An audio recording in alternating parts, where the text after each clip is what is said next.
They know I got them vibes, so you know them fans watching me. Say you must chat with the shits. Oh, they must think they can stop me. See, we got Raj on the scopes. Now don't get snuck out the lobby.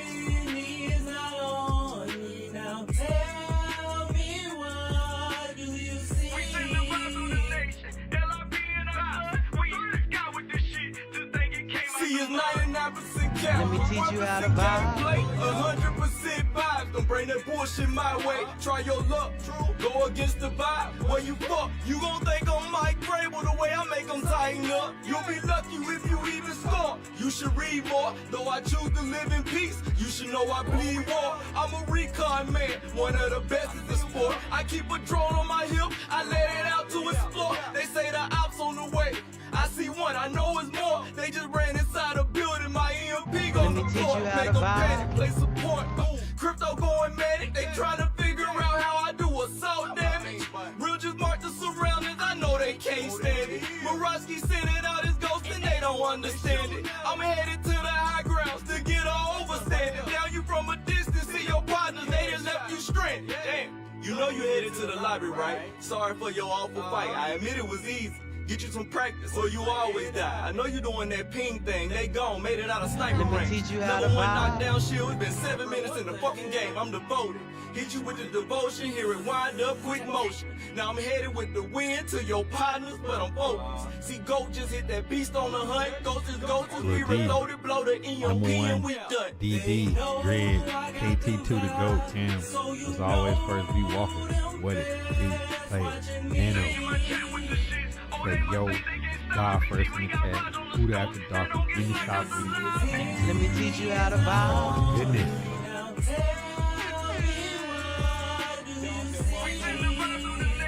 Let me teach you how to vibe. Restrepo.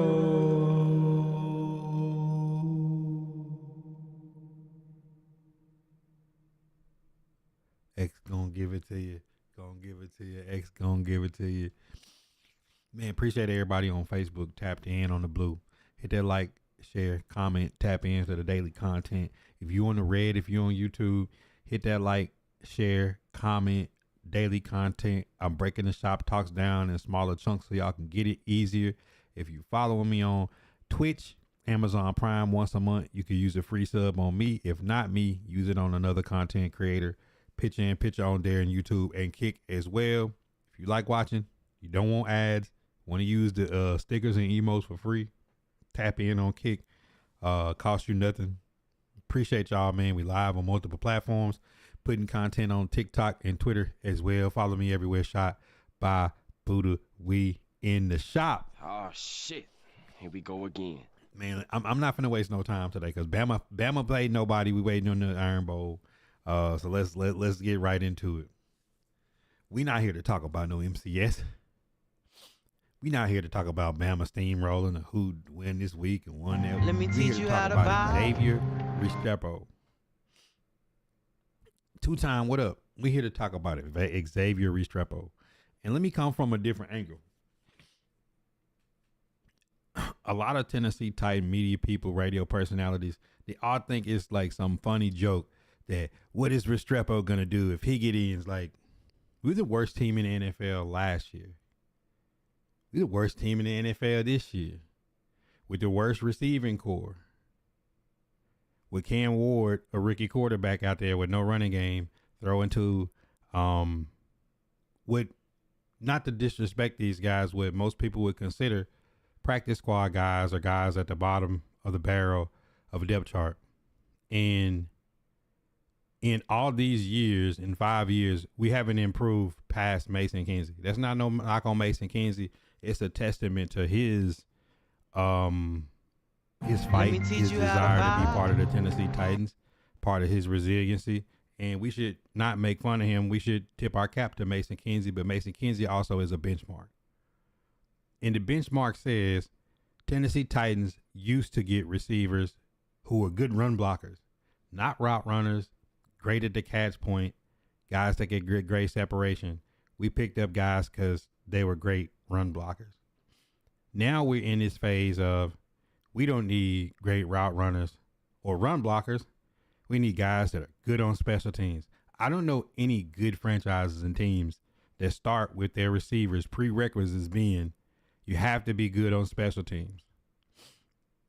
Now, does it help a young player if he can play special teams and provide value in other places to double dip the chip on a roster spot? But the Tennessee Titans is not in that position. We need guys that can get open and can catch the ball for a quarterback whose receivers don't get separation, have had problems with drops, have not been good blockers. And you mean to tell me, just hear me out, you think that Xavier Restrepo needs to be better at special teams and not good at route running, catching, and getting open? And then the only excuse that everybody has is, well, if he was that good, somebody else would have got him off our practice squad. Who's looking to get somebody off the practice squad of the worst team in the NFL in the last 2 years? I'm going to wait on that. Most of our roster is filled up with other people's practice squad. Amar Davis, Baker Jr., Womack. These are guys that we got off of waivers. These ain't guys that was like highly sought after free agents that everybody was dying to sign or draft. So you know me, people start trying to go to the numbers. Well, guess what? We drafted Jaquan Jackson last year to play the same position that Restrepo is in. He had 1 catch for 8 yards in his NFL career. Where's Jaquan Jackson? On the practice squad of the Saints somewhere. Right? Am I wrong? Are you going to stop me? So, you know, I like to dig into the stats sometime. Let me teach you how to And vibe. what do we have? You mean to tell me that you don't think if he played this whole season in the same positions these other guys have been in, you don't think Xavier Restrepo could have 1 catch for 1 yard like Bryce Oliver, Mason Kinsey? 1 catch for 14 yards? Tyler Lockett, 10 catches for 70 yards? So you're saying the guys that is supposed to be so much better on this team that he didn't deserve a shot before now? We're talking about 12 catches for 92 yards.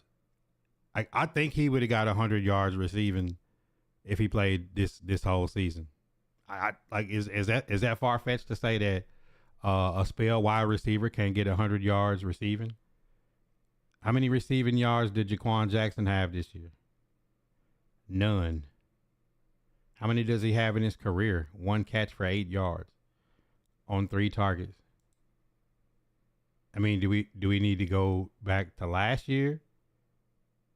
Do we need to go backwards? Do we need to go back to last year, don't we? We need to go back to last year, don't we, chat? Let's go back to last year. Let's go back to last year and see. Bryce Oliver, 6 catches, 95 yards. D-Hop, 15 catches, 173 yards. Mason Kinsey, 2 catches, 17 yards. Of course, we already know Jaquan Jackson, 1 catch for 8 yards. Traylon Burks, 4 catches for 34 yards. Like, we really saying Let me teach you how to that vibe. they don't think that if he played a whole season that Xavier Restrepo would be more effective as a guy in the slot or in a bunch stack catching passes against zone coverage would not be more effective than that. And then here's the second part. Well, he's not fast. Running bubble screens for Tyler Lockett. Is Tyler Lockett fast at this point in his career? I know he dropped a lot of passes this year. I know we had our fastest player, Chimere Dike, blocking screen passes for our slowest receiver, Tyler Lockett. And these are the same people who, when Chim Dike ran a kickback, they didn't try to get him the ball the rest of the game. These are the same people that know the strength of our team is tight ends, and they don't try to get them the football now. I don't understand the the love or the fascination for the Titans media to joke with the fan base and the organization that, oh well, why does everybody love Restrepo? Probably because I know this is college and not NFL, but 1,100 yards, 11 touchdowns, 1,100 yards, 6 touchdowns. Obviously, in his collegiate career, not just because he played with Cam Ward, he just looks like a player that if you put him on the football field, that he'd get open against the zone and catch a pass. Y'all might disagree with me. The Discord is open. If anybody wants to come in and tell me why at other positions, like when Trey Avery and Samuel Womack, Darrell Baker, like we've had the bottom of the barrel at every position, like scraping the bottom of the barrel of people's practice squads to get people to fill our roster the last several years. I don't see this logic of, oh, well, what has Nick Westbrook done on the Dolphins now that he's left the Titans? We're the worst in the league. If a guy has 9 touchdowns for us last year, maybe, just maybe, he's worth at least being the 4th or 5th option for us this year. He'd probably be more effective than everybody that we had if we had Westbrook. We're going to learn at some point that the Tennessee Titans maybe, just maybe, might have to have underdogs on the team that outperform their 40 time or outperform their draft position, because nobody's going to convince me with the wide receiver core that we got right now that because a person is better on special teams, that's going to be our reasoning for not having somebody who actually may not run a corner route and spin around in circles and fall down when the ball's coming on a walk-in touchdown. Nobody's going to change my mind on that. Yes, I did my homework because I was so frustrated of the media making fun of this. Now, this is the scary part. If Xavier Restrepo gets on the field and plays 15 or 20 snaps and has 3 or 4 catches, even if it's in garbage time for 20 or 30 yards, he will literally surpass half of the wide receiving core we got right now. When A.J. Brown got traded to the Eagles that year, he had more receiving yards than our entire wide receiver core. This year, we're about to play JSN. JSN has more receiving yards than our entire wide receiver core. He almost has as many catches, and he has more touchdowns. So the Tennessee Titans, when we actually do get somebody to produce that's at the bottom of our bad roster already, maybe, just maybe, it's not a joke. Maybe, just maybe, that Restrepo is not a guy that's going to come in and have 100 catches in a season and 1,100 yards and 20 touchdowns. But if the time that he's on the field, if he gets open and makes catches and is a solid target to be an NFL receiver running NFL routes, maybe the Tennessee Titans need to stop looking for the prerequisite for their receivers to be run blockers and special teamers. Maybe they should get guys that know how to run routes, can run block, and catch the football in traffic. Like it's just beyond me. We gave Tyler Lockett $4 million to come in and play this very position, and what does he do on our team? Like, you talk about speed, but he's never gonna get any run after catch. He's known for catching and falling. So if we're gonna get some of these young guys a shot, get him opportunity to get out here and run NFL routes for Cam Ward, who has the worst wide receiver core in the NFL, maybe having a guy that's a familiar target for him that will actually catch the ball in a year where your receivers have had a very, very, very high rate of dropping passes. You know, there's a point in the season early on when they said the Titans receivers was leading the league in drop passes, and maybe he needed to not throw the ball so hard. I've never heard anybody tell Brett Favre not to throw the ball hard in Green Bay. It could be negative 10 degrees. If he throws a bullet, just catch the football. That's what you get paid to do. All right, man, I'm off my soapbox. I had to go in. That frustrated me so bad that, you know, we get an undrafted receiver that had a great college career, that obviously has an attachment with the quarterback. And forget the attachment between Cam Ward and Restrepo and their friendship. Is just going to say that for all the laughs and jokes, how many players, I already made the post, it's nearly 60 ex-Titan players that we've cut or traded or just plain got rid of in the last several years that are active in the NFL right now on rosters that produce.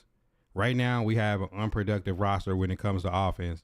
So maybe, just maybe, we get guys, see if these guys can produce offensively. I don't care about special teams gunners. I don't care about who's going to run down and tackle somebody. Like if your offensive thought process is who's going to tackle the guy when you punt the ball to the other team, then it just tells me you don't care about offense. All you care about is special teams and how you're going to tackle somebody after you go 3 and out for the 55th straight time in a row. Because the problem is these players leave the Titans and produce elsewhere in better systems and better offenses. Like I just want to humor myself to see it as bad as he was in Tennessee. Let's just look. How has Tyler Lockett been since he's been on the Raiders? Let's just look. In 3 games that he's played on the Raiders, he has 8 catches. In 7 games on the Titans, he had 10. On half the targets. He has more yards on the Raiders and more yards per catch. Now, those aren't world-beating numbers, but the Raiders and Pete Carroll say, this guy's not going to change the game for us. He's not going to get us over the hump. But guess what? The guy can catch 2 or 3 passes a game for an average of about a first down every time he catches it on minimal targets. So where's the difference? A team that's just as bad as us, the same exact player is more productive in their system. So you're telling me that Xavier Restrepo, if the guy gets 15 or 20 snaps, can't catch 2 or 3 passes for a couple of first downs, and they laugh and scoff at it like, but guess what? The Tennessee Titans haven't been getting first downs and haven't been catching passes. So maybe those 2 or 3 pass receptions may help a rookie quarterback move the chains and flip the field a little bit. Or maybe when we get across the 40, that 3-yard, 5-yard pass that y'all laugh at might pick up the first down on 3rd or 4th down instead of running inside zone and punting. But that was 18 minutes of gas because I was really frustrated watching the fan base in how different people view Xavier Restrepo getting called up to play this week. Derek Smith, Roll Tide, TGG Mont, Lock Kick, #1 shoe plug in the city. Barbershop Lows, what up? Zay Becker, what's good? Had to go back through and say what's up to everybody. Let me hit the water. Let me hit that water. But doors of the church is open. Anybody got any questions they want to ask? Shop Talk is here. Yeah, it was Hulk Hogan because, bro, like, it's so frustrating watching Titan personalities all laugh about Restrepo. Like, why does the fan base love Restrepo? Like, this is the same team that didn't know if James Williams or Cedric Gray was going to start. Now Cedric Gray is at the top of the league in tackles in the NFL. But the guy that you thought was good enough to play in front of him and start, James Williams, hadn't played a snap on defense. Like, he was a 6'4", 220 pound, 225 pound safety out of Miami coming out of college. You haven't found a way to get him on the field to see what he can do. He's the hardest hitter I've seen on special teams. That's what they seem to be in love with. So, I mean, the fact that our coaches are consulting with what we're going to do on special teams before thinking about offense or defense really troubles me. Like, do you think the Chiefs or the Eagles or the Rams are sitting around thinking about the punt coverage team when Matt Stafford needs a target on Sunday, or when Patrick Mahomes is thinking about who he's going to throw the ball to against the Colts this weekend? You think they're thinking about the punt coverage team? You know what I'm saying? Like, it shouldn't be that hard. If you have that issue worrying about who's gonna cover the punt, just tell Johnny Hecker to punt the ball 35 yards to 40 yards out of bounds. How about that? How about just kick the ball out of bounds, bro? Like, you know what I'm saying? Like, if you're worried about the kickoff coverage team, just tell Joey Slive, who you'll trot out there to kick a 70-yard field goal instead of going for it on 4th and 1. Let him boot it out the back of the end zone and just go from there. He said the same team that had a guard running routes because they didn't have enough wide receivers. Yeah, it's like we just watch, like, and this ain't no knock to Mason Kinsey, but it's saying if the front office won't put a better receiver on the roster than Mason Kinsey, then I can't trip about Mason Kinsey spinning around in circles and falling down. But I can say that I don't think there's anybody watching or listening to this that thinks that if Xavier Restrepo ran that route, that he wouldn't have found a way to catch the football. He's not going to get over 100 yards, but they laugh at if the guy comes in and gets 3 or 4 catches for 20 or 30 yards. It's like a joke. But we need that. Like, who on our team right now consistently can get 2, 3 or 4 catches for 30 or 40 yards? Traylon Burks never did it in his career. Jaquan Jackson never did it. Bryce Oliver hasn't done it. Tate Martin didn't do it. Tyler Boyd would still be here if he was capable of doing it.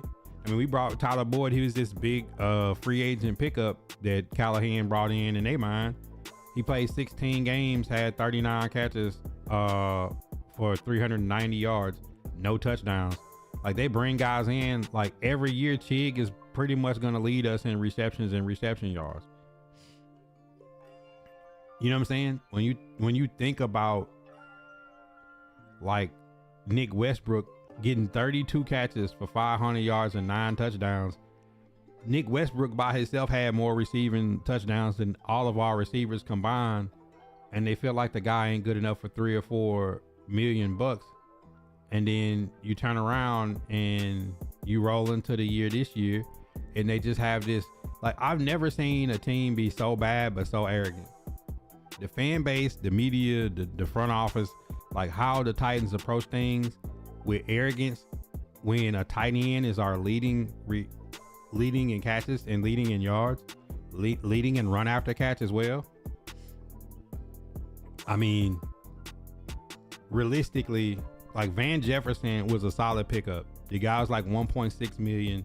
He's played in every game. He's been a professional. He's been a person to help all the young players, but 17 catches on 33 targets, 189 yards and 1 touchdown, 11 yards per catch. Sounds about right for the receiver that should be receiver 5 or receiver 6 on your roster. But you telling me that Xavier Restrepo can't do that? Catch half of the passes thrown at him and fall down?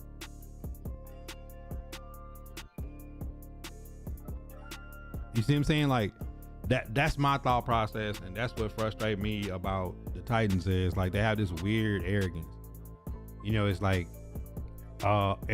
just as important as Restrepo getting called up, Khalil Mullins finally is able to will be active. He'll be the 3rd running back. I would love to see him get some carries. I would love to see how he presses the hole. Opposite of all the smaller backs that we have. Like, Tony Pollard runs hard between the tackles, but it's not effective. So I'd like to see what he's got, to see what we have in him. But, you know, it took them half a year to get Kevin Winston Jr. on the field. Now they're raving about Kevin Winston Jr. It took them, it took Femi a few games to warm up, but he started warming up before he got hurt. But when they figured out how great Chimere Dike was on special teams, and you remember coming into the season, they didn't even know if it was going to be Prochet or DK returning kicks. Now this guy's at the top of the league. Now they're having a hard time finding ways to get DK the ball, and he's the most explosive player we got catching the football. Now, you know, the strongest unit is the tight ends with Helm and Chig. They don't know how to get them the football. Like, we just got a team that places value in the wrong places and undervalues people's abilities. Like, people like, oh, well, Chig ain't that good, but he's led us in receptions and receiving yards pretty much since he's been in Nashville. He's leading us right now. But you're too good for him. but like they'll never they just don't know how to replace productivity and add to it. I don't think they know how to stack talent. I don't think they know how to effectively get their talent to football. And hopefully, I'm praying that Restrepo come in and shut a lot of people up. Because you know what they're going to do? They're either going to flip and be like, dog the Titans out for not getting him on the field, or the dude could go out there and play 9 snaps and have 4 catches for 60 yards, and they still would say that he don't need to play next week, like, because their ego would be too strong for them to say, man, maybe we was wrong about this kid. We've seen guys like Wes Welker and the Amendolas of the world, Braxton Berrios, get out there and be all heart and just get open and make plays, be a football player. We've seen that happen. So at the end of the day, like, I hope that Restrepo goes out and plays well. I hope that Mullins goes out and plays well, and it'll be another situation where you be looking at the Tennessee Titans of like, why did it take them so long to get him the ball? Why did it take them so long to get Kevin Winston in the mix? Why did it take them so long to get Marcus Harris into the slot? Like, they weren't even playing Marcus Harris in the slot in preseason, and then they had him outside the whole time. You get rid of Snead, Jarvis Brownlee, and Roger McCurry, and he instantly goes into the slot and looks like he should have been the starter from day one. I just don't think that this team is very good at evaluating talent, and I think if they found a way to get James Williams on the field, I think he could be another weapon as well, even if you use him in a blitz game as a third down package or however they decide to do. Hey, even Michael Robinson, guy was on the Packers original 53, and we wind up picking him up. I'd like to see him at corner. I like to see him play. Like, stop getting these guys for special teams. Like, let me see some people get on the field. Let me see some of these young guys get a chance to ball. Cap the Goat, what up? Bob, what's good, man? I want to go back and check your game too, Bob. But that's my rant for the day, man. Like, I got very frustrated watching how the Titan fan base is like, they like, the Titan fan base is like laughing at the situation, but the whole world is laughing because if Restrepo gets in and actually, like, the minimal snaps he does actually produce, the sad part is he will probably bypass all the people that's been playing for him in a matter of snaps. Like, I mean, the guy could literally get 70 yards receiving and bypass the 3 people that was playing in front of him all season. Literally.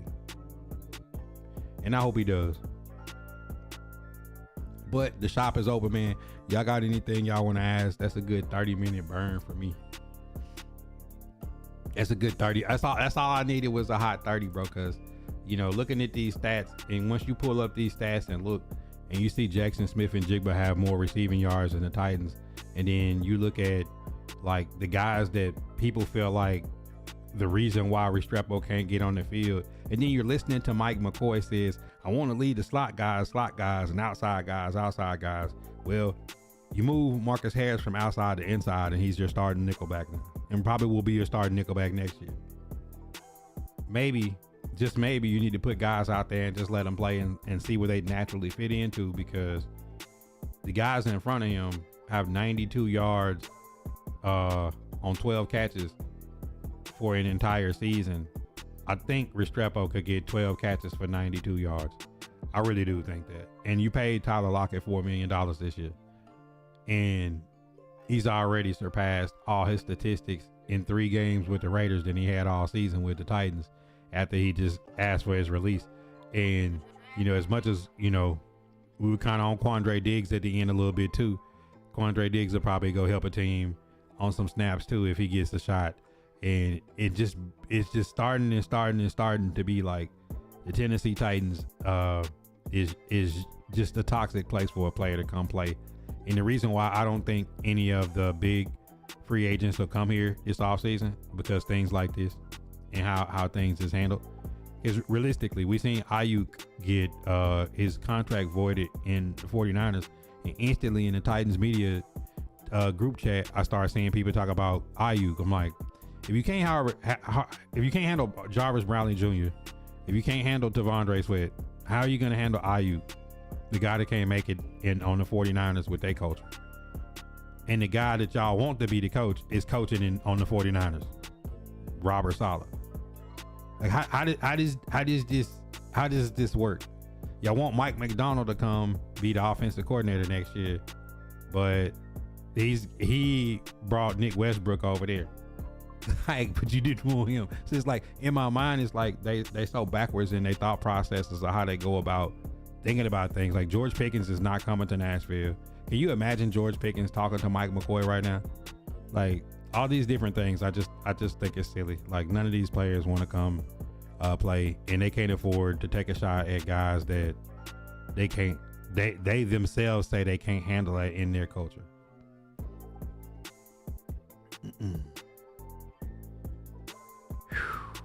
Q, what up? He said, what round is Nick Harbor going in? I think he'll be around the top 100 pick, but if he does a crazy combine, he can make himself some money. On my mock draft that I posted, if y'all following my page, y'all see y'all can see my mocks and see where these guys sit and where I think they sit, or where I think they'll go. It's another thing I wanted to look at once I pull that up. But I had Nick Harbor in my mock. I had Nick Harbor at 109. If he has I think if Nick Harbor has a good combine, he could be a person that's picked at the top of the second round. Top to mid second round, I think. No. Q. Chill. Here you go again. Trying to take all the players, bro. Like, the Ravens don't need nothing else, bro. I'm so sick of y'all trying to steal all my diamonds in the rough and my gems. But this is how the Tennessee Titans should look tomorrow. Van Jefferson, Chimdike, Kinsey, Restrepo, and James Prochet. Which I think James Prochet is a better receiver than Mason Kinsey. I think, he's a guy that should have been on the field in front of Kinsey. But, once again, Tennessee Titans is like, oh, we love special teams. We love being able to cover punts and things like that. Which is just, it's just silly. But this is something that was in the Discord that I wanted y'all to check out. This is kind of crazy, right? This kind of crazy, right? This is the trade. Now, remember when all these people pop up in my mentions talking about the draft picks not being worth like that. At this point, I'm not even listening to nobody who talk like that, because the Texans got CJ Stroud and turned right around and got Will Anderson. And this was the trade with the Arizona Cardinals. Becker, turn your head. They took Will Anderson, number 3 overall. We've seen firsthand what Will Anderson can do. The Cardinals got Paris Johnson, offensive tackle, BJ Ujulari, Garrett Williams, Darius Robinson, and Elijah Jones. And out of that same trade, the Texans got Kalen Bullock. So Will Anderson and Kalen Bullock, we seen what those guys did in prime time last night, and the Titans just played them. So we got to see firsthand how good these two players are. And just to know that, like, even when you get those draft picks, people still have to pick the right players. Because what you want to see is both teams make a trade and both teams benefit, like the Rams, Lions, like the Panthers now, how they feel about Bryce Young with what the Bears got, which I still think the Bears won that trade. But you want to be that came away with something from the trade to say, hey, we got something to show for it. But Cardinals, y'all may have got smoked in that trade. Hey, y'all might have got smoked in that trade. That's kind of tough to see.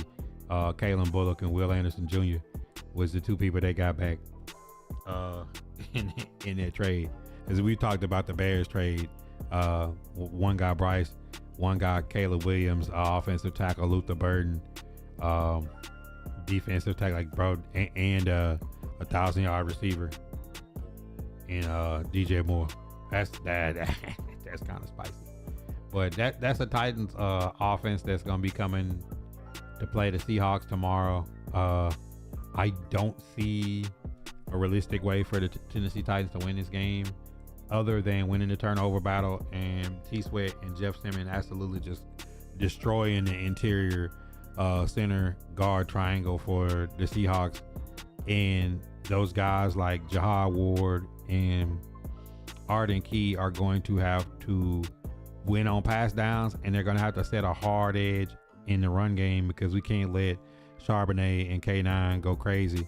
Because if they do, and they are effective running the football and they're effective blocking our interior pass rush, the play action game with JSN, Cooper Kupp, and Shaheed, Barner, and Arroyo may punish us. It may punish us. He said, I will say Paris Johnson has been great at left tackle, but BJ unfortunately has struggled with knee injuries coming back from ACL, PCL, ACL tear. Garrett Williams has been a top nickel cornerback. Darius has dealt with injuries, and if it's small, that's it. Only player that's shown anything is Elijah Jones. That picks look like a complete bust. But y'all got anything y'all want to run down on the shop? Anybody disagree with the things that I said? The shop is open. The booth is open. If y'all don't know about the booth, I've been in the booth my entire stream the last 6 years. And if you disagree, agree, or impartial to anything that I say on social media, we can talk about it. We have some time. I like what we got, but definitely say Houston won with how dominant Will Anderson has been and Bullock turning into a stud at safety. Yeah. It's like people have to go into free agency to fill spots, and if somebody turns into a long-term piece, cool. But when you go into the draft, you want guys that are productive, and you want guys that make it through their contract and into the next contract. You want guys that you can develop into stars. I don't want the Titans to be trying to see if they can fix Ayuk, to see if they can fix and handle George Pickens. I want to see if Breece Hall can resurge in Nashville. No, those type of players I want to draft. I want to draft stud receivers. I want to go late in the draft and get potential backs like Raleek Brown. And we seen that Henry Jr. Kid out of UTSA, Barry and Brown, Nick Anderson. I want to see some late round guys like that Christian Gray, cornerback from Notre Dame. I want to see some guys like that late that could potentially turn into guys that push people off the roster, right? But in those early rounds, people are starting to slowly come around to that one mock I did with Jeremiah Love. You see the dude had like 8 carries for 170 some yards at one point in the game today. You just got to ask yourself, like, if the Titans is at the back end of the top 10 or out of the top 10, like there'll be other good receivers that they can take. You might have to take a guy that could take over a game out of the backfield, running the ball and catching it. Like, Titans need to be thinking about guys that's gonna be difference makers on offense. They have to. You got to come away with this.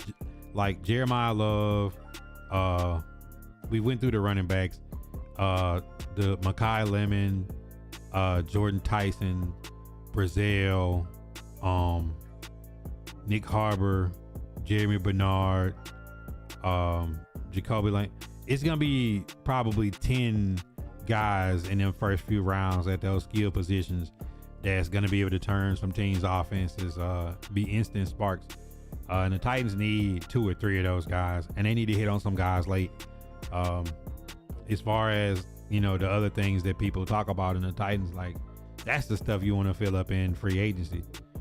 But I don't even want to get back into draft board and free agency. I just really was disappointed in how the Titan fan base has handled this whole thing. Like, you know, if our fan base thinks we're too good for the Nick Westbrooks or the Restrepos, or that we're too good for the Chig Okonkwo's, the the guys like that make up our team,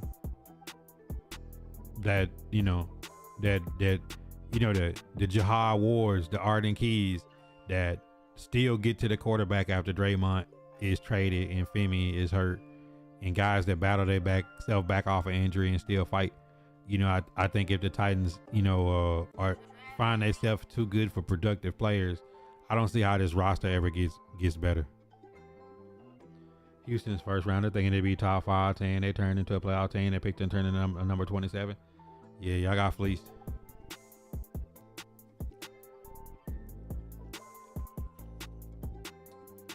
Doo-doo-doo.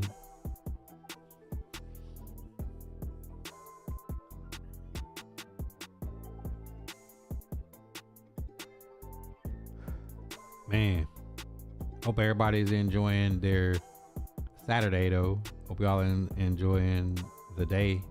I'm finna try to see if I can find that Bob Hill game. Bob Hill had a hell game with Dub.W today, and if I can find it, I don't know if he catalogs his streams. His streams may be cataloged only for might be cataloged only for like supporters or something like that. Let's see.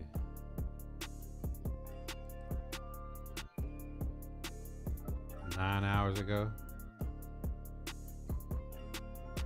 Let's see.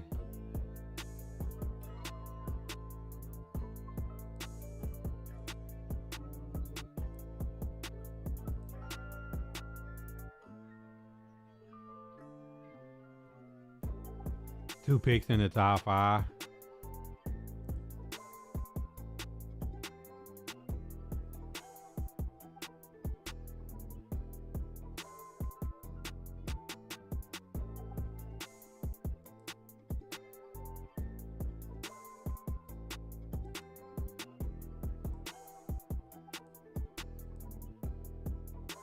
Okay, here it is. I got the Bob Hill game. Somebody tag Bob Hill. Somebody tag Bob Hill. We're going to watch this back. This is Bob Hill and W. Somebody tag Bob. This was a hell game. I'm gonna go back and see.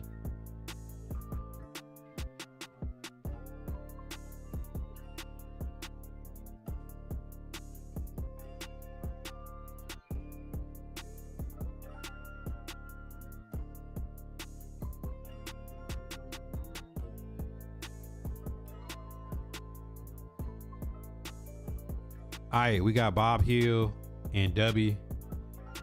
Obviously, it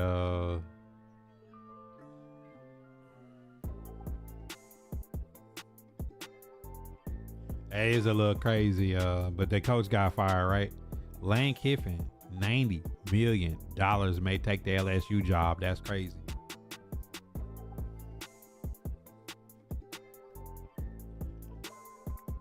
Obviously, Bob Hill is in the Rams. W's in the Eagles. Let's see.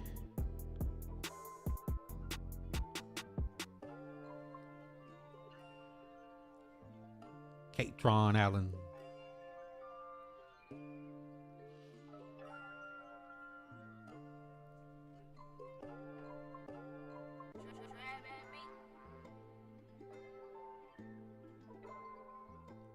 Bob Hill coming out in that eye form. But I ain't gonna lie, if y'all haven't played Bob Hill's eye form is very difficult to stop.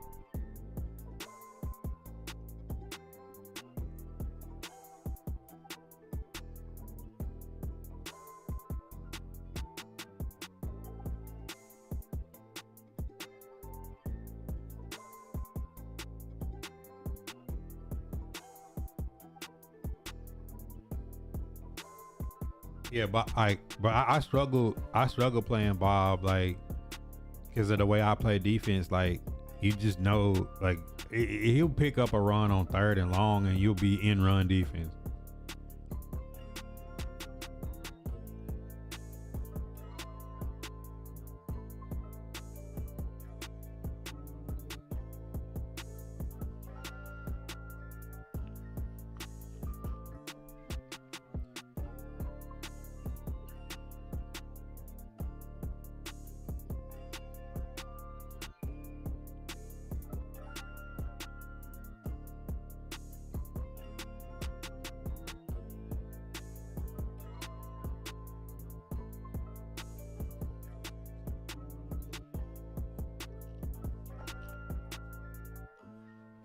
W look like he's ready to crash out right there.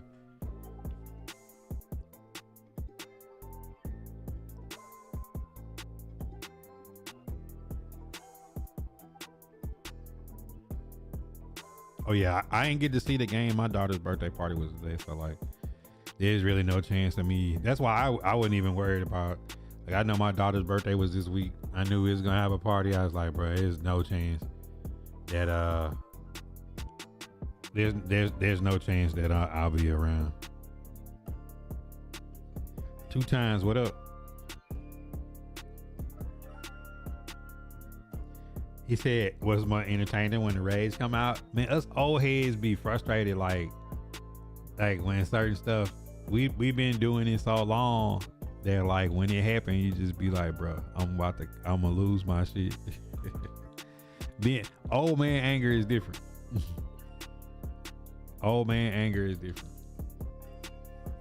I know y'all be dying laughing when I crash, and what's sad is I be trying to not crash out because I know y'all watching. I be trying my best not to get mad, but I know y'all watching. I be trying not to, and I still do it.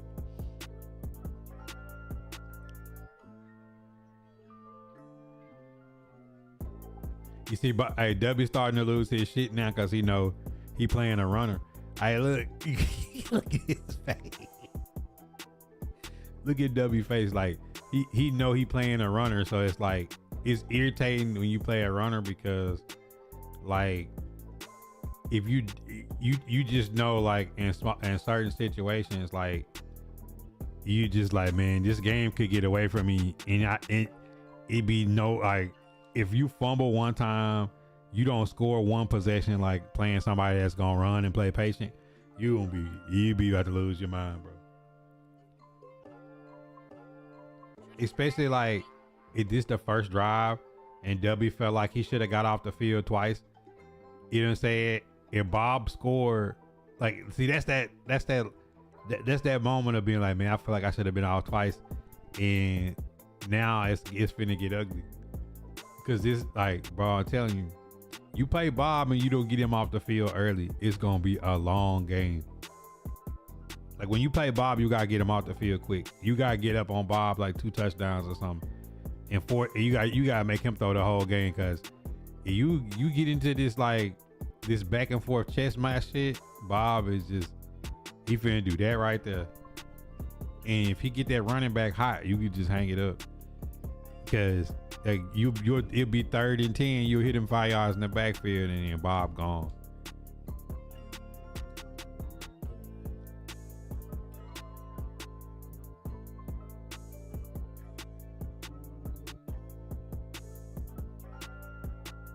Look at W losing it over there. You're losing it, man.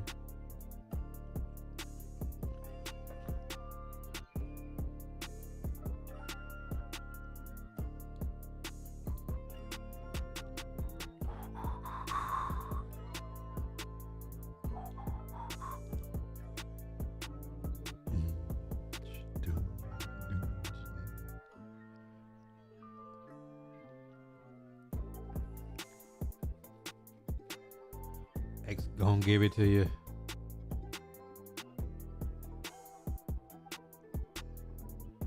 And Bob got like good defense, like, cause he gonna blitz and play. He gonna blitz and play, man. He always has played like that. Bob has always been there, like blitz and play, man. And he taking away everything right now.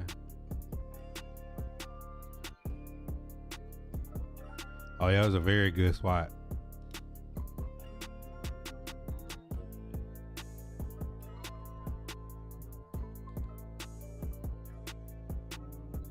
Ooh, Taylor Mays.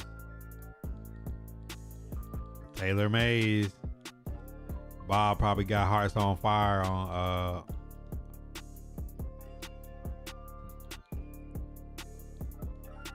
Bob probably got that hearts on fire on 30 in them earphones right now.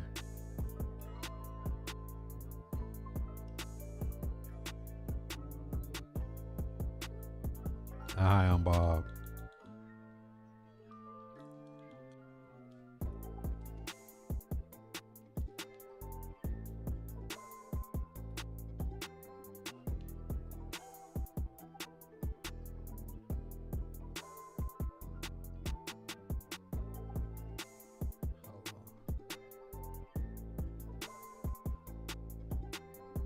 Bob was up 14 shit. Bob was up 14 shit. Oh my goodness. Finished 120 last two. Getting serious. Oh my God. Got the Rocky IV montage playing.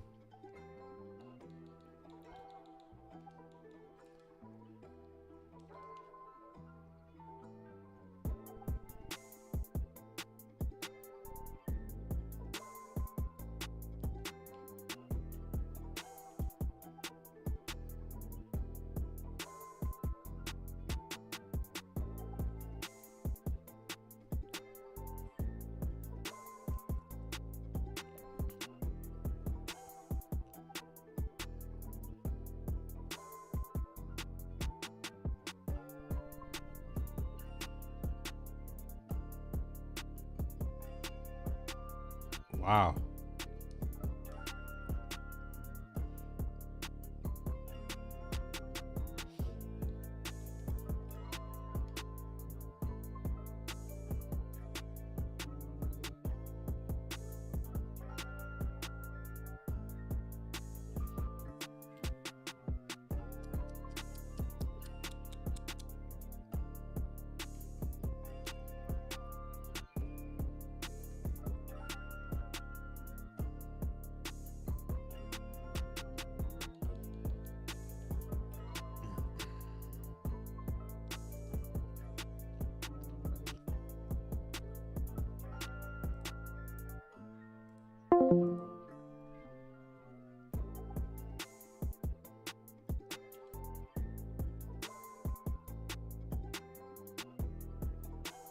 Whoa, box.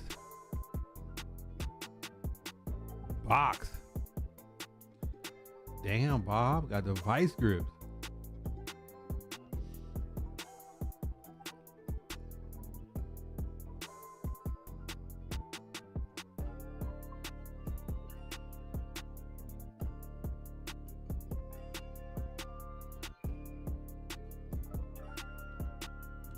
I got the vice grips.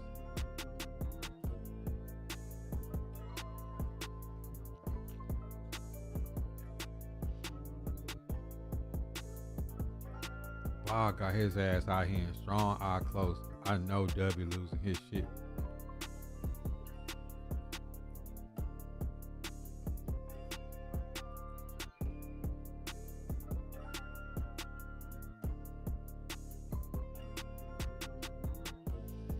D'Angelo, what up? He said peak content when he started rubbing his head. Pause. Ain't no hair up there, bro. Bob out here. Bob out here throwing beans.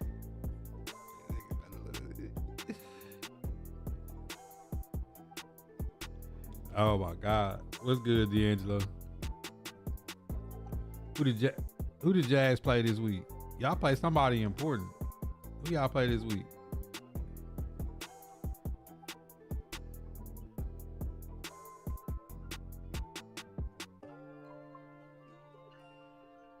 Play the Cards.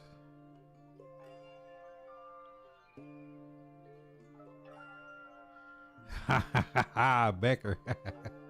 Oh man, Jags for the win, man. I can't pick the Cardinals under no set of circumstances. As bad as I like to pick against the Jags, man, I can't pick the Cardinals in no circumstance. Y'all the only team that lost to us, man. So I don't know, man. I can't roll with the Cardinals at nothing right now. Yo,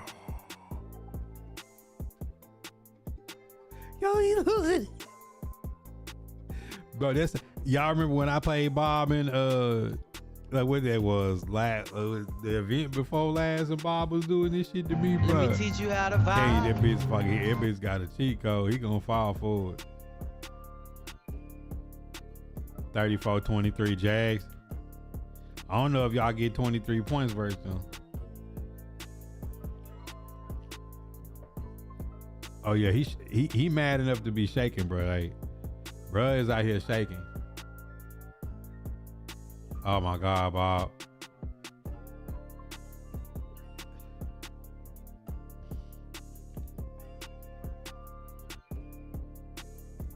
I'm talking about face red and everything.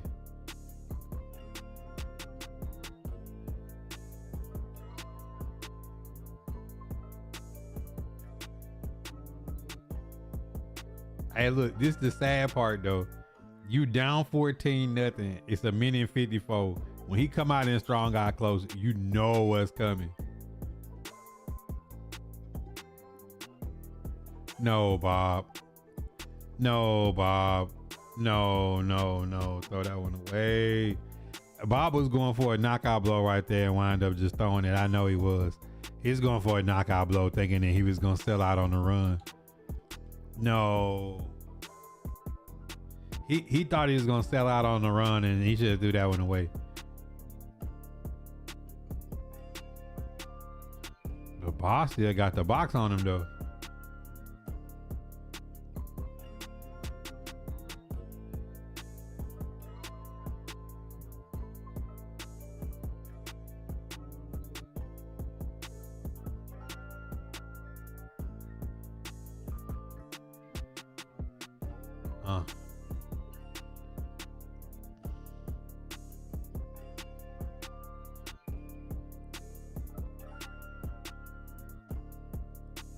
Damn, Bob should have just ran and took this shit to half.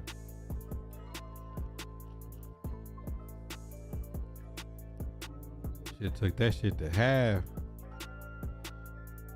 Doug still got all his timeouts. Yeah, he should have took this to half. Bob is bagging up though. Ain't shit open, man. Ain't shit open. Ain't shit open, bro. Could have fumbled right there. Good. Hey, Bob said no.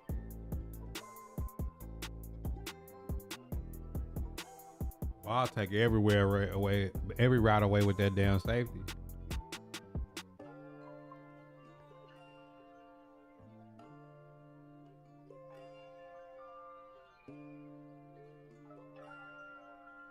Box. Bob has got him on. Knock. Strap. He got him kicking field goals out here, man. Bob really playing defense out here. Got him kicking field goals.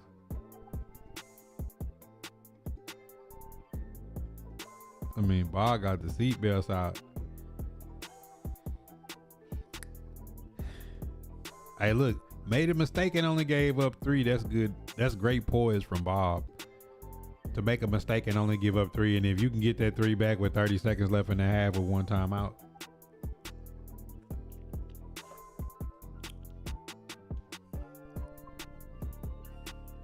Got him.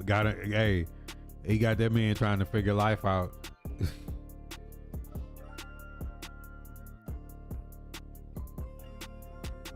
I know Bob trying to get the half now.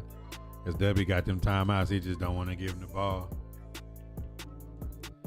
He should have played that last drive like this, though. At least get the timeouts up out of him. Now ain't making him burn his timeouts. Play action. He might have had some. He might have had something deep if he had trusted the line to hold up against that blitz right there. Cause that's the same. It looked like the same play through the pick on. Like he just came up out of it quick. Pause.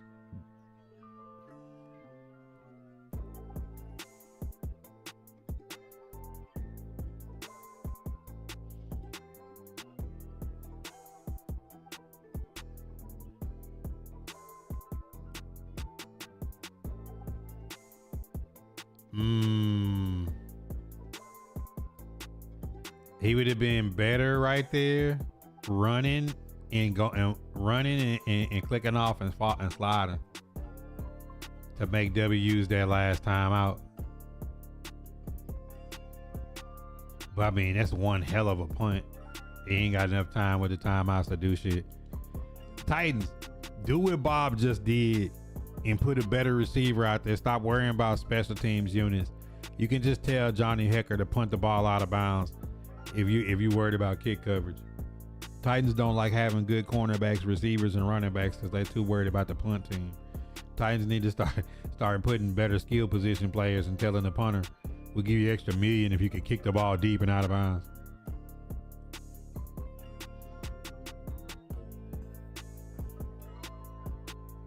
Oh my God. No, Bob. No. No.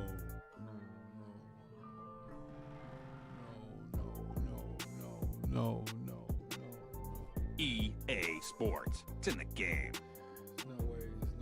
It's no way. I ain't gonna lie. Bob would be flooding right now. That interception on the last drive, getting a little too cocky and giving that up. No. No way, bro.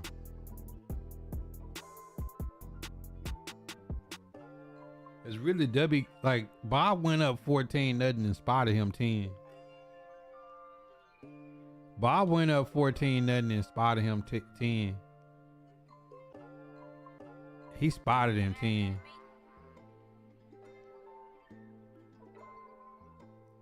Cause W ain't really earned no points this game yet.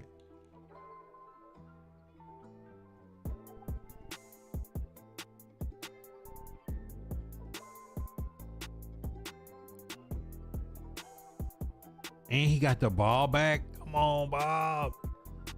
Interception and then giving up a Hail Mary. Now I see why Bob told me he was mad at it. Said, oh.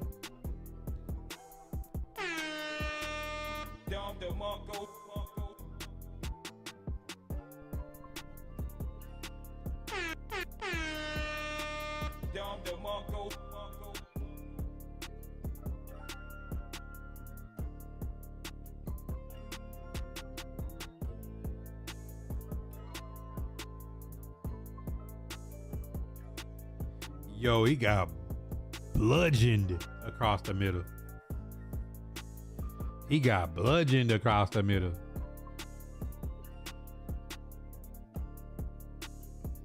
I mean, that was a hit stick.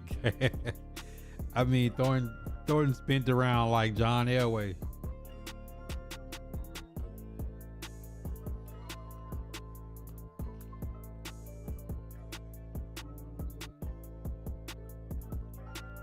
Well, he got it back. So in Madden terms, you got back your Hail Mary. You got your Hail Mary back.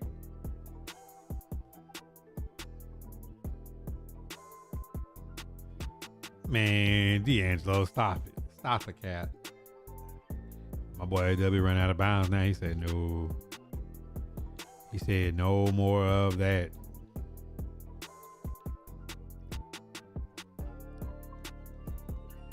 He said no more of that.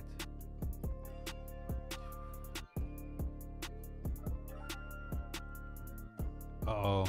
Oh my goodness, no. Man, Bob's giving up the bombs. Not the bombs, Robert. Ratliff, come on, man. Not the benoms, man.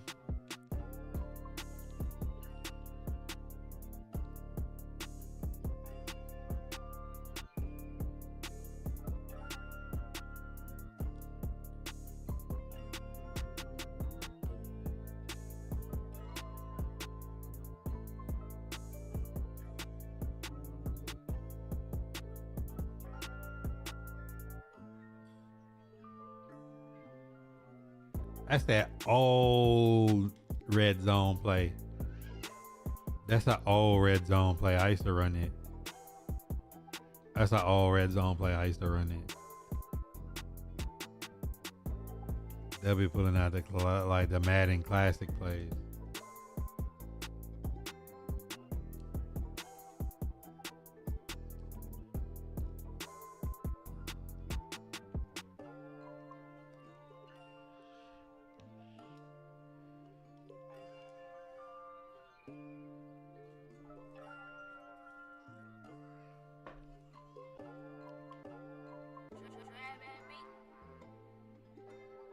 Let's see how Bob answered back though.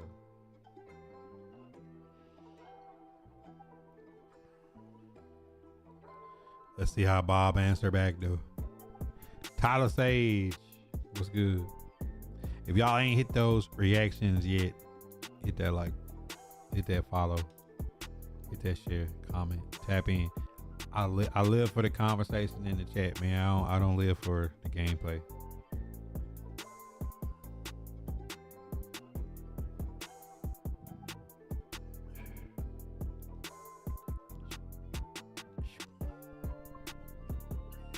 Let me teach you how to vibe.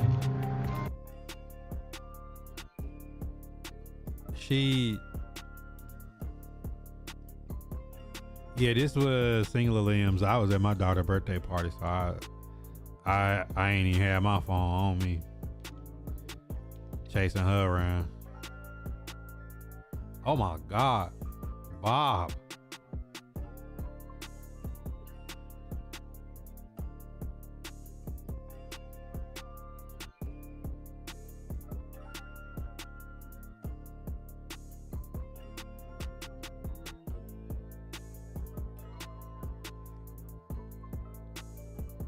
Zay, what's good?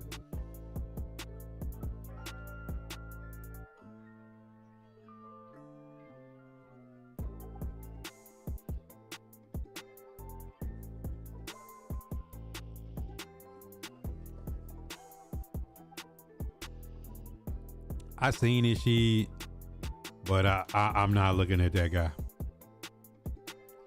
He might turn in to be the next Christian McCaffrey. But no. Oh, this is gonna make a hellified YouTube video.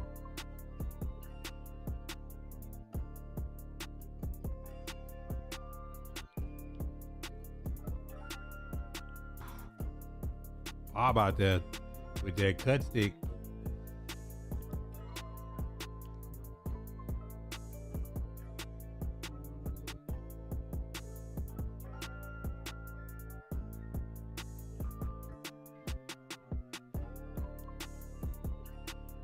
Man, did I make a mistake? Should I have got Jamal Charles instead of Njoku?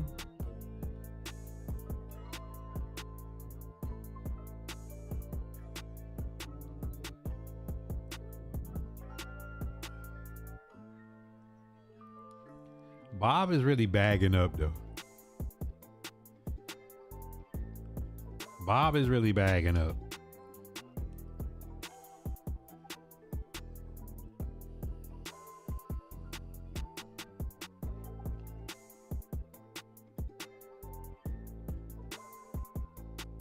He wanted that streak right there.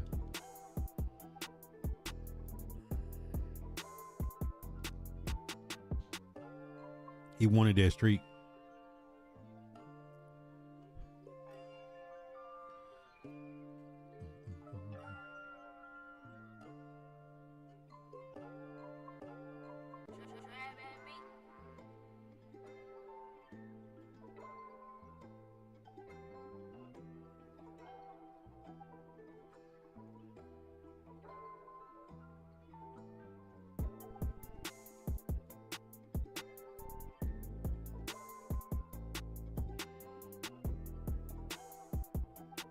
That's defense. And Bob is locking up.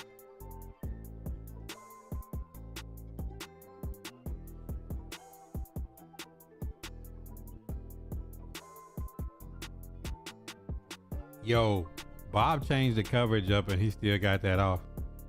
He switched that and let the safety guard and had the other guy drop into the zone.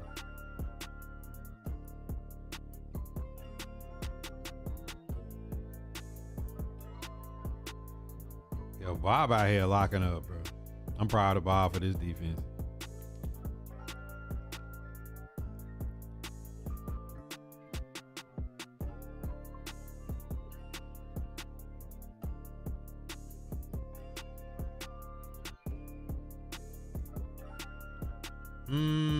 His man was right there. Oh, that's Will Anderson though.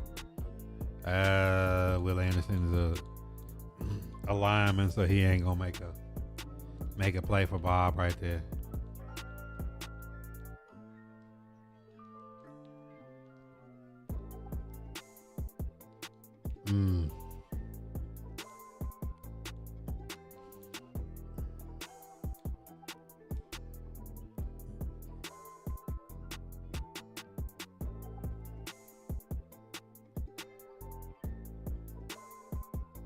Crazy part is Bob got to keep scoring.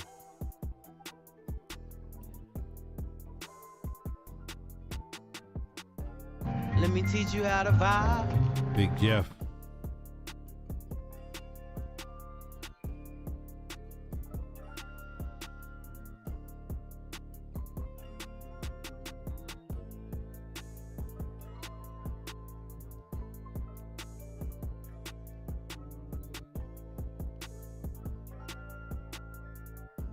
Yo, did y'all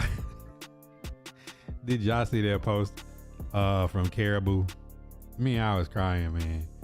I put it in Discord. The dude response had me so weak. Oh my goodness, Bob. Pick up the block. Pick up the block. Said Cowboys by 10.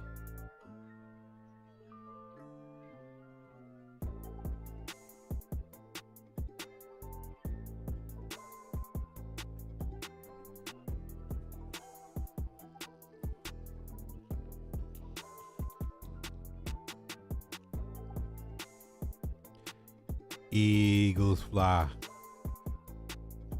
Fly, Eagles fly, Jeff. Bro, it would be the most Tennessee Titan thing to do to get Kalari Long. But, you know, it sounds bad, but Kalari Long would be better than Ahmar Davis and Baker Jr.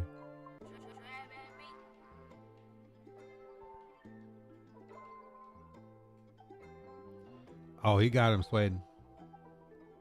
I mean, when you down and somebody beating you,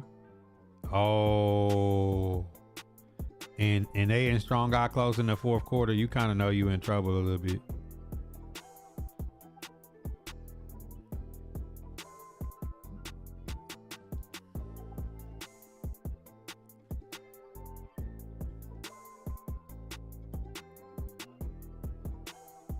Come on, break a tackle right there, man. Break a tackle right there, man.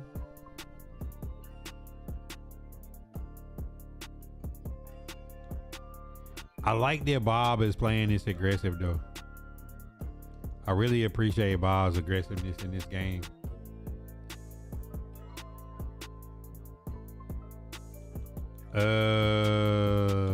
I like the aggressiveness from Bob right there.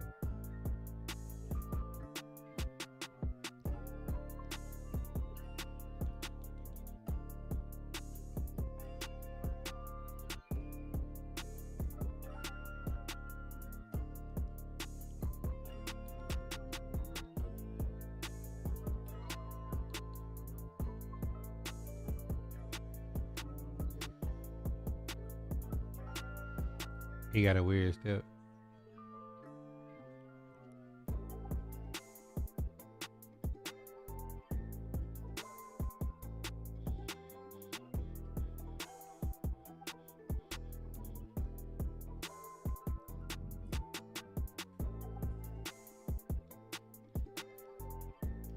Smithers.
Ooh.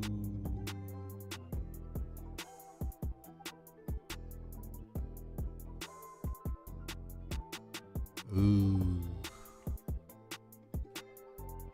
What you got, Bob? Let me see some. What you got, Bob? Let me see some. It's a lot of time on the clock for 3 points. If you, Bob, you definitely gonna try to clock it out. Either go to OT or win with the game on the line.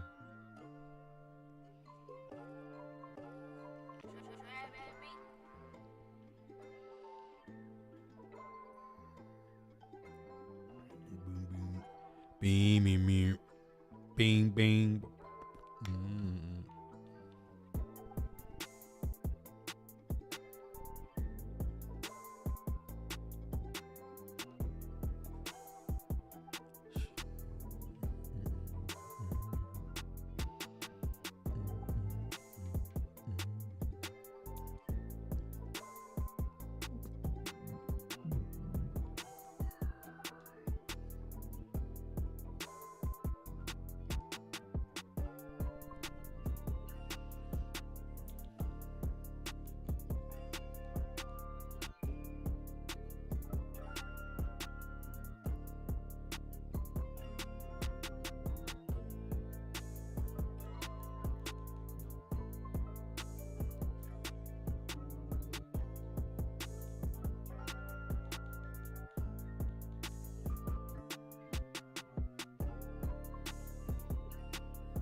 He had the post. He had the post. He had the tutty. Oh, Bob had the post. Bob had the post deep.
Oh my goodness.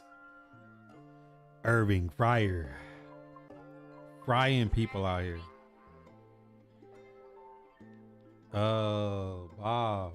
25 seconds left, up 4.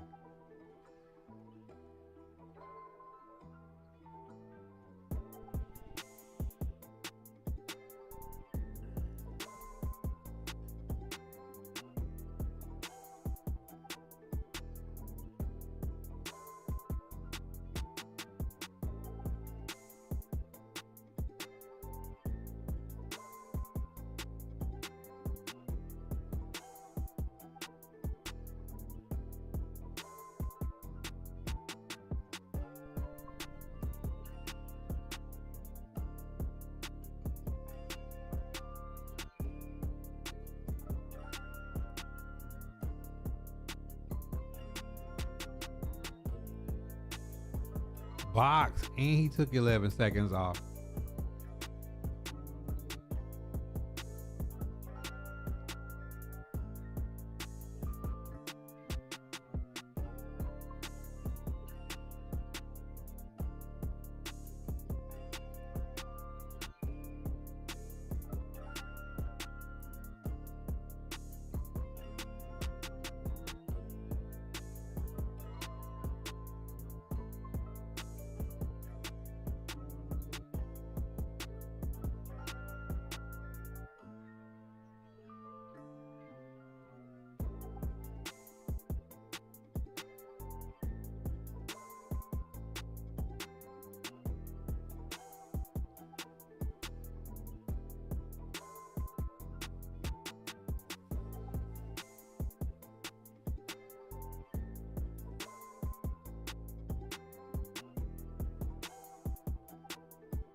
Yo, Gonzalez didn't jump.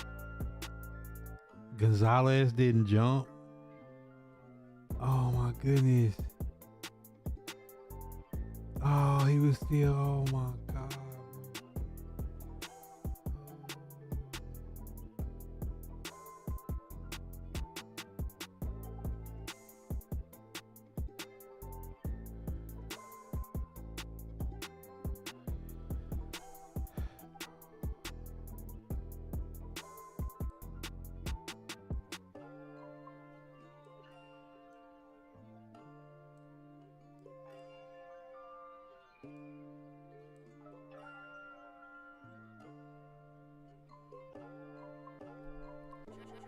Bro, like, I'm just trying to look and see, was anybody else open in this play?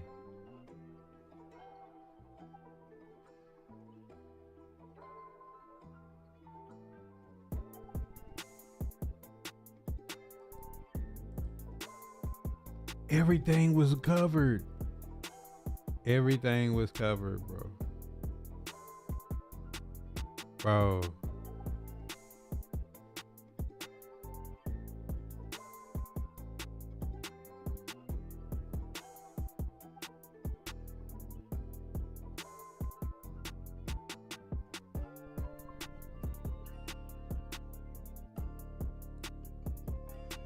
Like, that's not open. He's sinking back. That's not open.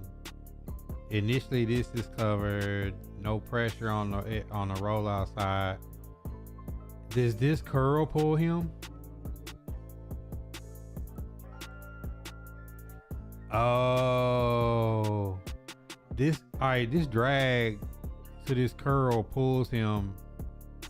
He's throwing it now. And this guy just goes to sleep. And hey, Bob's got the whip route and the drag is covered. That's the only place. That drag pulled it to the hook. And from there to there, if he gets like a bad pass animation, if he doesn't highball it, if it's not a perfect pass like Gonzalez snatches that, man. The safety is back here playing with the Philadelphia Eagle. As you can see, the safety was back here playing with the Philadelphia Eagle.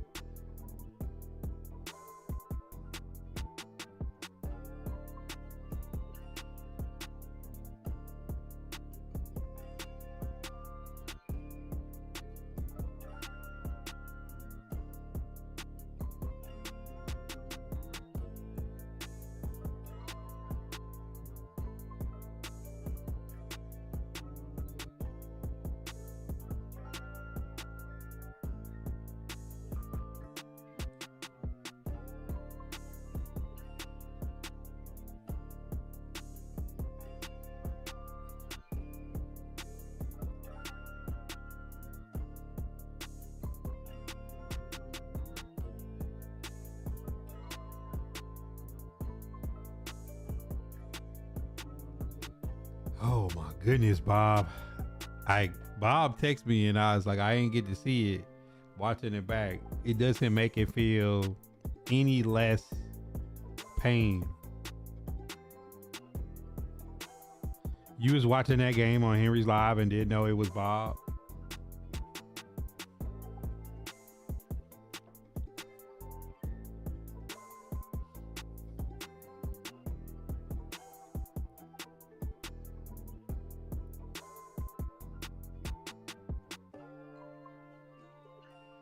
That's tough. Hey, GG's to Bob though. Bob had, like, Bob did his thing that game, bro. It's just like it was like 5 times in the game. If Bob just make one play, the game is over. One play, the game's over. Like 5 different times in that game. But then it's like,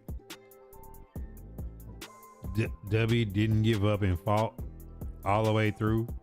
That's a game that a lot of us would have just been and tapped out because Bob really had him in a cage.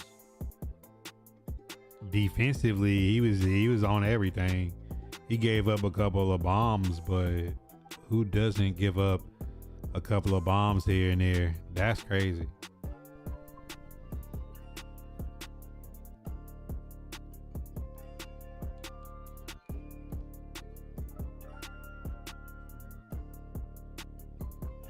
Oh man, that's crazy. What a game. What a game.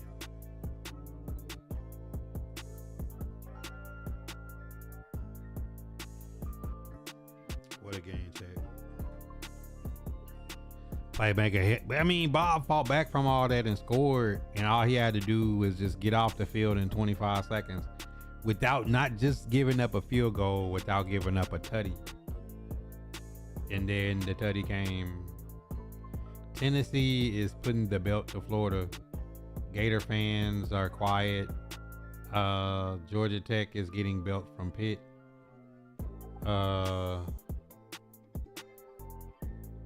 Arizona State is up over Colorado.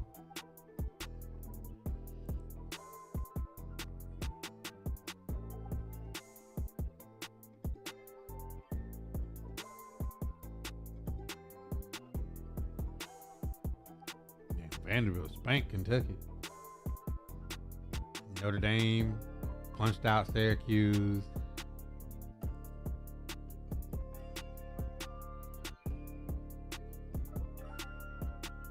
Utah outlasted Kansas State.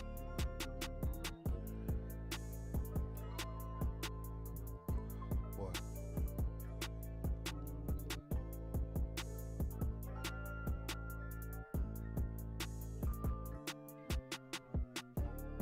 I don't think he necessarily dumbed out right there. The drag route pulled him into the hook, and you see his last adjustment was to sit that hook there. He was going for that play. That was his read. I think it pulled him down so he didn't jump. But it, you know, if you bob, you're like, man, I got a 3 million coin cornerback that's 6'2".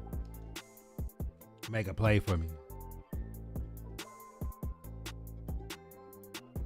Now don't tag Pinky. Let him go outside. Like you gotta let your teams go out quietly, man. Gotta let your teams go out quietly.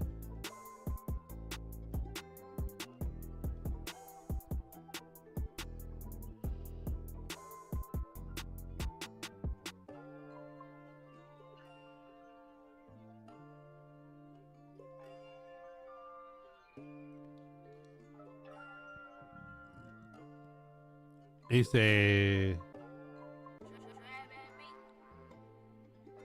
"Oh, talking about on the mat. Oh, you talking about that safety? Yeah, but I mean, like in the end zone, like one thing you learn is like if your guy ain't within like a yard or two of them, they won't even recognize that they on the field for the most part. Only thing that he could have done is like switch to that side, but Bob was guarding the whip route and the and the drag. So, I mean, Bob was playing his responsibility correctly. What's the situation? We not worried about nothing but the Iron Bowl, Becker. We don't care about nothing else but the Iron Bowl. Bama wins the Iron Bowl. I think Bama's in the SEC championship versus Texas A&M. I think that's how it works.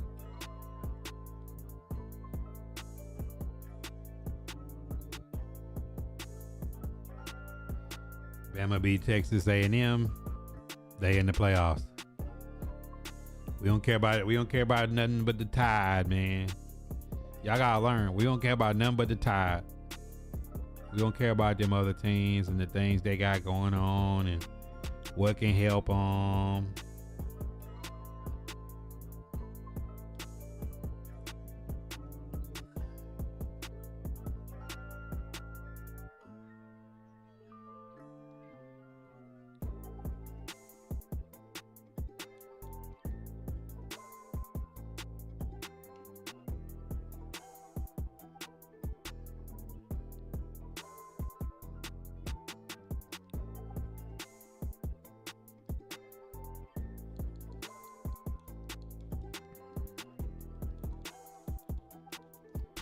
And then too, like, I do want to tell y'all, like, I know I haven't been playing a lot of Madden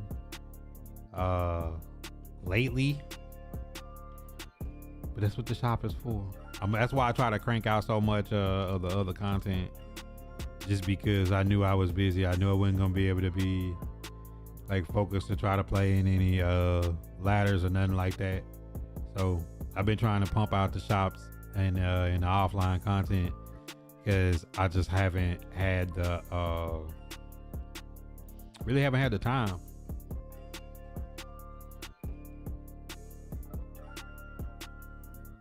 Yeah, that's it though. I think Bama beats Auburn. They play A&M. They beat A&M. They're in, which is gonna be a tall test, because like A&M just seems like a team that like won't die. And then even if A&M gets in, if Bama beats A&M by 50, it wouldn't make any difference. Like A&M's in the playoffs. Like they've kind of, that's why I wish we wouldn't have lost to Oklahoma, because it would have gave us a shot where, like, if Bama lost in the SEC championship, they probably still in if it's close. But Bama don't win it all and run the table. Like I don't see a world where they let Bama in with 3 losses. Because there's going to be too many SEC teams sitting up there right behind us with 2 losses that are comparable teams. I couldn't be mad Bama loses again and Vandy or Ole Miss or somebody is in there. You know what I'm saying? Big Jeff versus Buddha. Yeah. Hey, don't. Hey, look, Bama fans know that kid from Auburn that played. We hate running quarterbacks, and Auburn will play inspired with DJ Durkin. The absolute worst thing could be thinking about Texas A&M, and Auburn comes in and puts belt on us in the Iron Bowl and just ends it right there. And we don't go to the SEC championship. We don't have a future in the playoffs. Like that will go from like a decent season to like DeBoer be back on the hot seat. You know what I'm saying? Like that is the small margin of error from taking over from Nick Saban.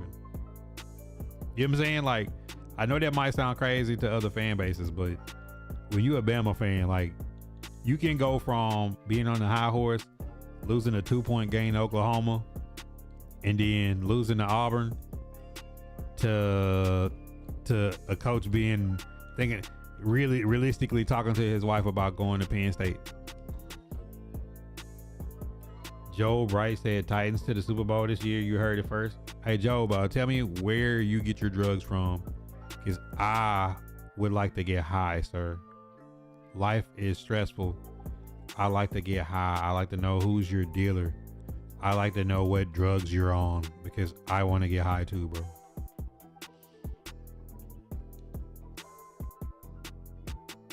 Yeah, the boy can't go in there and lose to the Iron Bowl. He can't do it. Can't do it. He said Arch Manning to the Titans? No.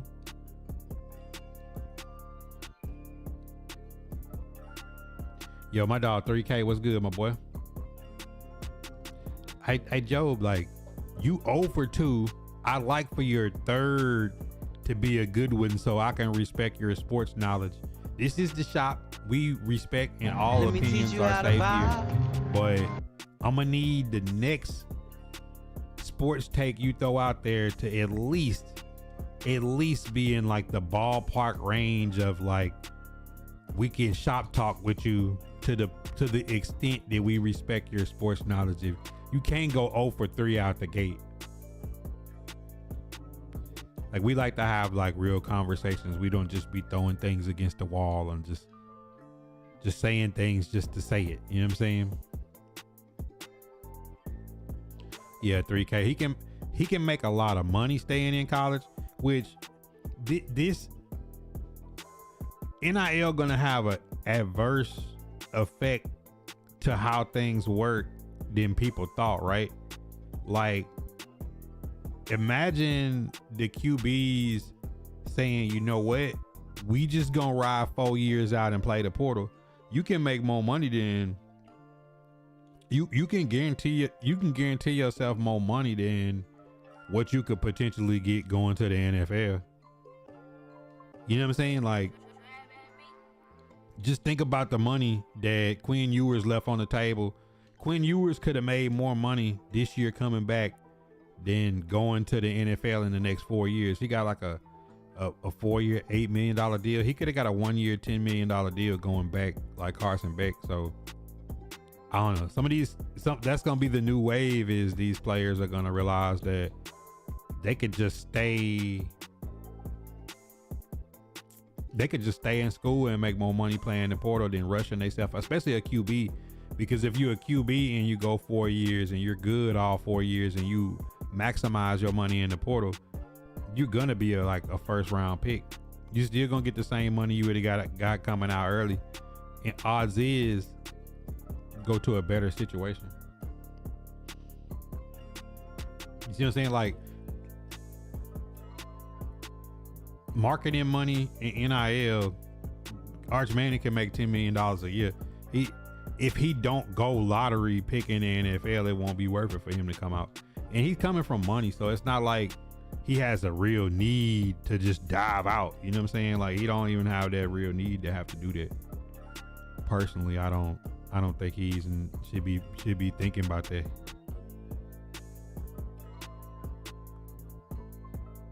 Personally.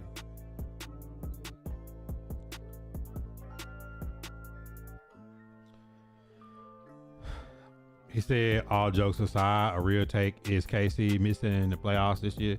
Well, it's got a lot to do with this game coming up, the Chiefs and the Colts. I mean, Colts put a belt on the Chiefs, and the Chiefs go down back under 500. Like, they got a real fight on their hands to get in. But end of the day, if the Chiefs get in, nobody that's not a Chief fan is going to be happy about them getting in if they find a way to get in. That's the realistic part of it. Like, I don't think any team will be happy if they some kind of way find their way into the playoffs. Whether they back into the playoffs or not, it really won't matter. Max J already saying he's heard Dante Moore is coming back. NIL completely changed how some of the college quarterbacks are approaching whether they come out. And just think about this.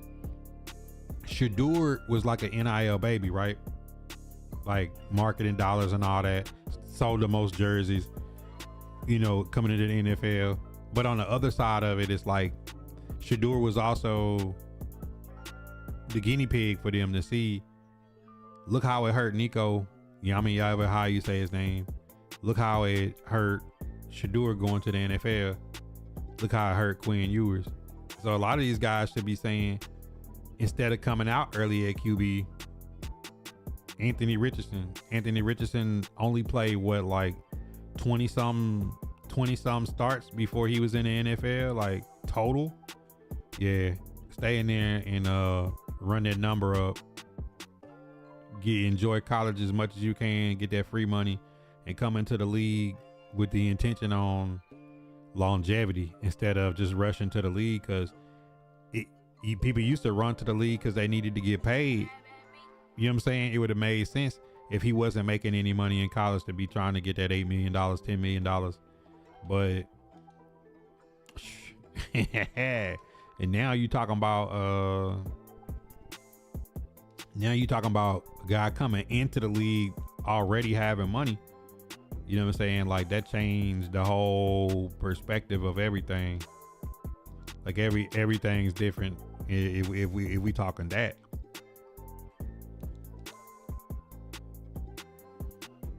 I would enjoy the college rise, get my degree, slow roll, hit the NFL. He on good money. I mean, think about Carson Beck. As much as like we'll like joke about how Carson Beck be throwing Stevies and stuff, Carson Beck maximized Georgia. He maximized Miami. You know, Carson Beck gonna come into the NFL with $20-30 million, more than a lot of the veterans on his team has ever made or gonna make. You know, that's first round draft pick, top 5 money quarterback, and then come in and, you know, I don't see Carson Beck being drafted high. He's like a middle to the lower round guy, and get to go sit on the bench with a $10 million deal in 4 years. I hold the clipboard and start coaching or something. You know, if a guy that made $20-30 million, like, unless he has this burning desire to be the best quarterback in the NFL and win a Super Bowl, like, I'd surely love to be Kenny Pickett and sit on the bench for the Eagles and get a Super Bowl and finish out my rookie contract. If I'm Kenny Pickett, I just quit. You know what I'm saying? I got my first round money. It's guaranteed. I don't want a Super Bowl as a backup. I got nothing to do. You know what I'm saying? Like, I'm straight. I'm good. Get me out of here. Not even, I think it was only 13 games for Richardson. Like, when I said total, I mean, like, he's only had like 20 some starts in his entire career, like start to finish, like college to pro. Like, he really hasn't played that much football. So, you know, when you start looking at things like that, like, you know, you gotta look at a person in a different light.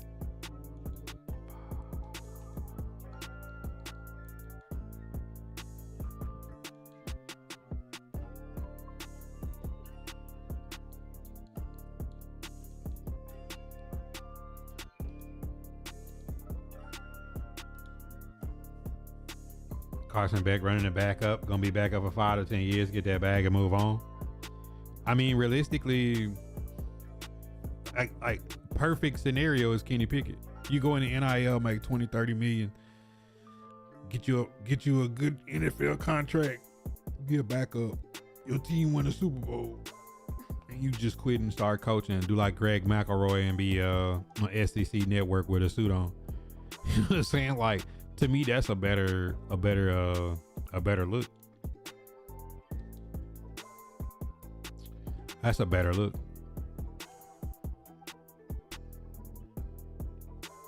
I mean, whose life is easier right now, Carson Beck or Cam Ward? Cam Ward's out there running for his life. My dog Cam Ward out there, you know, questioning things now. Like, you know what I'm saying? Like, it's rough out here, son. It's just mad hard.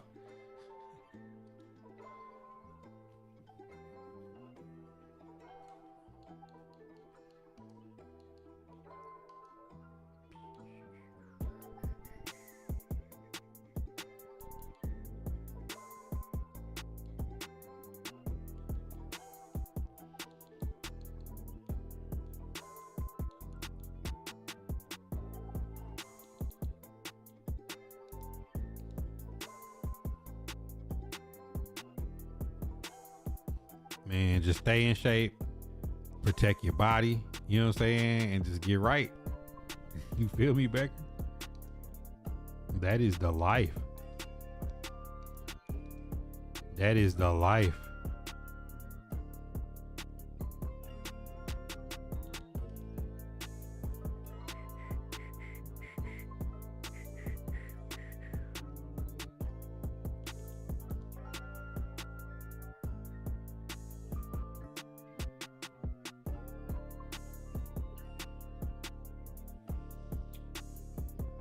Oh man, this is gonna be an interesting offseason. What y'all think about this Brandon Ayuk? Do y'all think like how does this end? Cause the Titan fan base thinks they're like, oh, we should listen. Odell, Brandon Ayuk, George Pickens, Tariq Woolen, all these guys that are gonna be free agents. They have situations like that. If the Titans can't handle guys like Jarvis Brownlee and Tavondre Sweat and think that they're too much of an issue, there's a -0 chance that the Tennessee Titans can deal with Brandon Ayuk getting let off the Niners. Especially a team that has a coach that the Tennessee Titan fan base wants to be interviewed for the job, and Robert Saleh. I just don't see how a person let off a team that he's currently helping coach gets there and then it's like, yeah, we want to take a chance on this receiver with health issues and issues on and off the field. You know what I'm saying? Like, I don't know if y'all seen like the videos that are circulating of like, you know, dude not wearing the right stuff to practice, kind of just doing what he want. Like, you know, this big boy football, man. Like, you know, coach let one person off the hook. You know, you got 53 other people on the roster, 52 other people on the roster that you got to deal with. You know, you can't let the inmates run the asylum, so to speak. I saw it coming. He didn't want to stay in San Francisco, but he had to, and they threw $120 million at him. Yeah.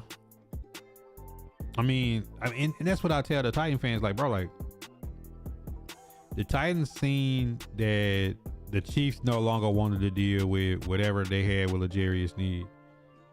We took the chance on him, and then the dude allegedly is a part of a drive-by shooting on crutches. You know what I'm saying? Like, you just can't keep taking chances with guys in that just ain't gonna work. You know what I'm saying? That dog ain't gonna hunt. When you trying to build a young team, you can't bring nothing like that in. And I know people try to overlook it and say, well, look at the talent level. The Titans don't have any talent, but they also can't afford an expensive player who him actually being on the field might be an issue. You know what I'm saying? Like, there's no guarantee that Brandon Ayuk is, you know, still even interested in football to that extent. I know that sounds like a lot to say, but when you on one of the better teams in the league and one of the better teams that always wins, throws a bunch of money at you, and you can't seem to get it together, you know what I'm saying? It's like, all right, man, like, maybe it's him. You know, I'm pretty sure more things will come out, you know, about what happened, but I just don't see a world where the Titans are taking a chance on anybody else. Like, whatever the Titans get in this free agent season, and whatever they get coaching wise, and whatever they get in the draft has to be guaranteed. There can't be any projects left in the Tennessee Titans approach to the way that they doing things. They can't. There's no room for let's wait and see. You know what I'm saying? Like, they can't afford to let's wait and see. Statman, what are the vibes? Yeah, Titans is definitely past let's figure it out. Failed to attend meetings, declined to participate in other team activities, guaranteed money in Ayuk's contract for 26. Asserting that the absences amounted to a failure to fulfill his contract obligation. Like, what person doesn't go to practice and cost themselves that amount of money? Yeah, like, I mean, if anything, you got to show up and force them to have to pay you. Because, I mean, Sneed don't even have to talk to the media because he's on IR. And you know, when stuff got spicy, bruh just went on IR with his and started hollering about his squad. And he could be hurt, but the lawyer might have instructed him, man, go on IR. You ain't gotta talk to the media when you on IR. You know what I'm saying? He can just pretty much just chill and wait.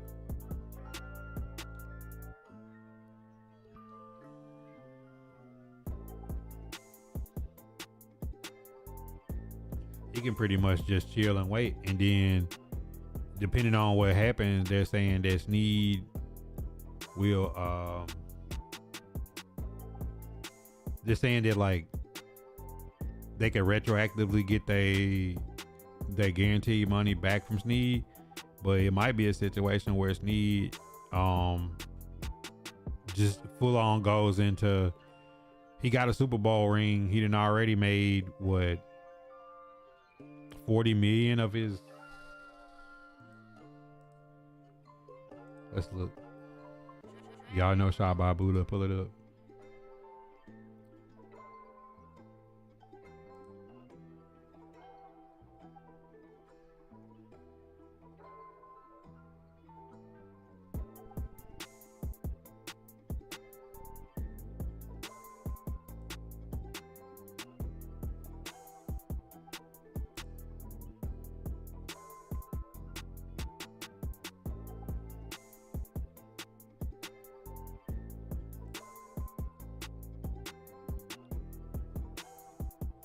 Yeah, I think Snead's already made like 30 million of his money that won't go back. His franchise tag was 20 million that year. He's made 50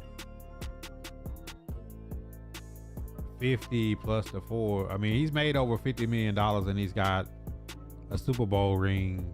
The Titans can eat 8 million in dead cap and relinquish this contract, and then they'll get the 8 million back if they actually pay it out. But he could potentially go into his legal situation, and then they come to an agreement where this out happens and this cap is just washed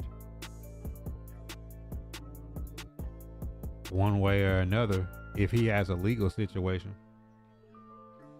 You know what I'm saying? And then take all of next year off and pretty much just wait it out till his case is done. And then if he winds up getting through his case, could be reinstated by the league in the second half of 26, and then just get picked up as a free agent. You know, somebody probably could,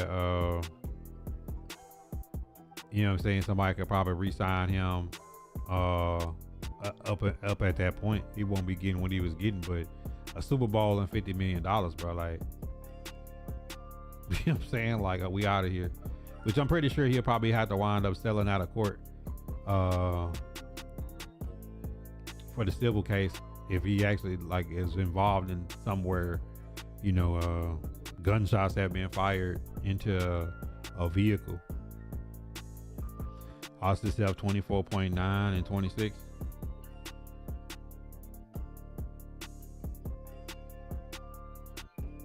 So he just want to be out of San Francisco. Well, I don't know. But I mean, that's why I always say, like, you never know a person's motivation, you know, because we seen with Nealon score a touchdown in prime time for the Dallas Cowboys, and, you know, LIP to how his situation, you know, then in these respects, we see guys leave the game all the time and nobody knows why they leave the game. You know, could be a lot of things going. Could be personal reasons. It could be a person becomes fulfilled. They could no longer love football. You know, you've seen guys that just like have came in and say, like, I don't love football no more. That happens.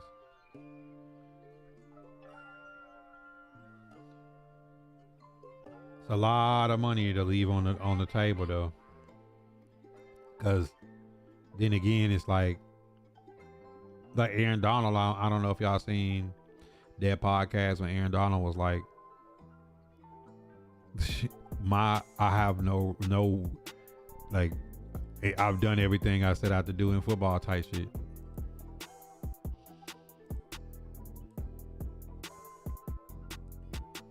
So, you know, for a modern everyday person like myself, you know, I might not understand somebody's willingness to want to leave 26 million on the table, but for somebody who's got 26 million, they may not care to even play football again.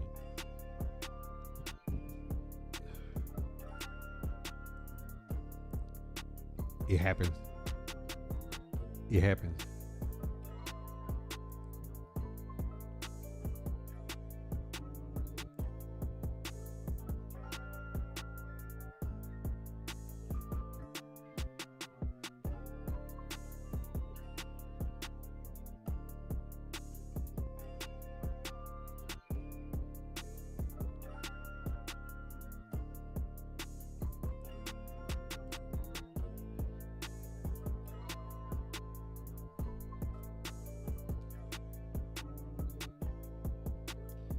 Y'all got anything else y'all want to rap on in the shop?